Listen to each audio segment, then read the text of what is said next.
नमस्कार, इस वक्त आप देख रहे हैं 24x7 लाइव टीवी। मैं हूं आपके साथ मधुमिता वर्मा। देश की बड़ी खबर के साथ जातीय जनगणना के मुद्दे पर विधानसभा में पिछड़ी जात की राजनीति पर आधारित अपना दल, निषाद पार्टी और सुभाष सपा के नेताओं ने सपा को करारा जवाब दिया। तीनों दल के नेताओं ने सपा को कटघरे में खड़ा करते हुए पूछा कि 4 बार सरकार बनाने वाली सपा ने सत्ता में रहते हुए जातीय जनगणना को लेकर कोई पहल क्यों नहीं की।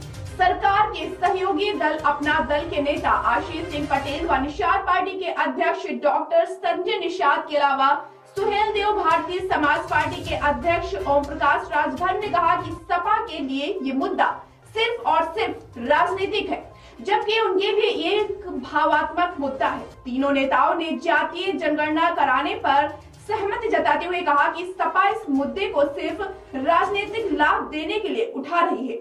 बता दें कि राज्यपाल के अभिभाषण पर चर्चा के दौरान बृहस्पतिवार को विधानसभा में सपा अध्यक्ष अखिलेश यादव ने सरकार पर जातीय जनगणना न कराने का आरोप लगाते हुए इन तीनों दलों के नेताओं से इस मुद्दे पर पूछा था कि वे लोग इसके समर्थन में हैं या नहीं। इसी कड़ी में दूसरे दिन चर्चा शुरू होने पर तीनों नेताओं ने इस मुद्दे पर अखिलेश को कटघरे में खड़ा कर दिया। अपना दल के नेता आशीष पटेल ने कहा कि उनके लिए ये मुद्दा नया नहीं है। उनकी पार्टी इस मुद्दे को 2012 से ही उलट रही है।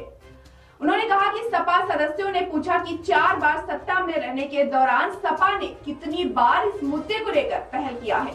उन्होंने ये भी मांग की कि सरकार में रहते हुए सपा ने यदि इस मुद्दे को लेकर एक बार भी लिखा पढ़ी की है तो कॉपी सदन के पटल पर रखी जाए। आशीष ने कहा कि सपा जब विपक्ष में आती है तभी जातीय जनगणना की याद आती है। उन्होंने कहा कि सपा पिछड़ों के हित की बात तो करती है लेकिन करती नहीं है। सपा मुलायम सिंह की रक्षा मंत्री रहते हुए सैनिक स्कूलों में पिछड़ी जात के बच्चों को आरक्षण की व्यवस्था तक नहीं करा पाई। उन्होंने देश में जब नीट की व्यवस्था लागू हुई तो उस समय केंद्र में सपा के समर्थक से कांग्रेस की सरकार चल रही थी। इसके बावजूद सपा ने नीट में पिछड़ी जात के लिए आरक्षण की मांग नहीं उठाई। केंद्र में जब नरेंद्र मोदी की सरकार आई तो सैनिक स्कूलों, नीट, नवोदय विद्यालयों में आरक्षण की व्यवस्था लागू की गई। उन्होंने अखिलेश द्वारा सरकार की राजनीतिक विश्वसनीयता पर उठाए गए सवाल का भी जवाब दिया। उन्होंने कहा, जो काम करता है उसी की विश्वसनीयता बढ़ती है। कैबिनेट मंत्री संजय निषाद ने अखिलेश का नाम लिए बगैर कहा कि उनकी पार्टी एसी में बैठकर राजनीति करने वालों में नहीं है। गांव में रहने वाले पिछड़ों व वंचितों के बीच जाकर काम करने वाली पार्टी है। सपा भूल चुकी है कि पिछड़ी जात के लोग गांव में रहते हैं। उन्होंने कहा कि आजादी के 67 वर्ष तक मछुआ समाज के लिए मात्र 44 करोड़ ही दिए गए थे, जबकि 2014 में 2020 के बीच मोदी सरकार ने 20,000 करोड़ की धनराशि खर्च किया। इससे स्पष्ट है कि पिछड़ों के लिए कौन काम कर रहा है। पहली बार केंद्र और राज्य में मछुआरों के लिए अलग से मत्स्य मंत्रालय का गठन किया गया। उन्होंने कहा कि मछुआरों का वोट लेने के लिए सपा ने फूलन देवी का इस्तेमाल किया, लेकिन आज उनकी भूमि पर सपा के एक विधायक ने कब्जा कर लिया। राजभर ने कहा कि सामाजिक न्याय के मुद्दे पर जब वे मुख्यमंत्री से मिलते हैं तो सपा को बुरा लगता है, लेकिन जब सपा पार्टी के नेता मिलते हैं तो वे कुछ नहीं बोलते। उन्होंने आगे कहा कि मंत्री या सांसद बनने के लिए नहीं बल्कि सामाजिक न्याय के लिए लड़ते हैं। उन्होंने ये भी आगे कहा कि 9 प्रांतों में सामाजिक न्याय समिति की रिपोर्ट लागू है।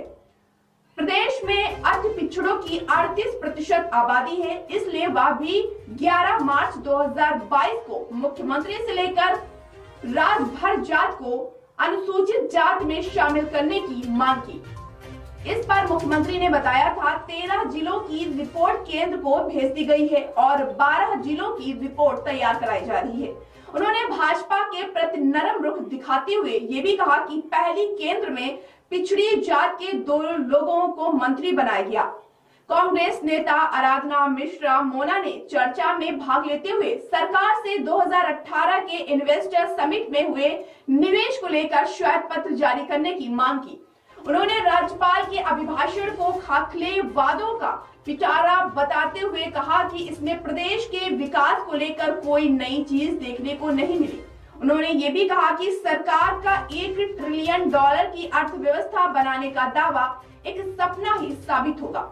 उन्होंने पूर्व विधायकों के पेंशन की समीक्षा के लिए गठित समिति को फिर से पुनर्जीवित करने की भी मांग की है। जनसत्ता दल के नेता रघुराज प्रताप सिंह ने सरकार की नीतियों की सराहना करते हुए कहा कि सरकार ने काम किया है, तभी 30 साल में जनता ने किसी सरकार को दूसरी बार सत्ता सौंपी है। उन्होंने सभी दलों से अधिक दिनों तक सदन चलाने में मदद करने का अनुरोध करते हुए कहा कि सदन में हमारा व्यवहार कैसा है जनता सब देख रही है। उन्होंने कहा कि नियमानुसार एक साल में 90 दिन सदन चलाने का प्रावधान है, लेकिन आज स्थिति बहुत ही खराब है। जनता विकास के साथ ही जनप्रतिनिधियों के व्यवहार व जन सेवा की भावना का भी आकलन करती है। उन्होंने शांतिपूर्वक धरना प्रदर्शन करने वाले जनप्रतिनिधियों पर लगे मुकदमे खत्म करने, आचार संहिता लागू होने की अवधि में विधायक निधि से आर्थिक मदद देने की छूट देने और ग्रामीण सड़कों को गड्ढा मुक्त करने की भी मांग की है।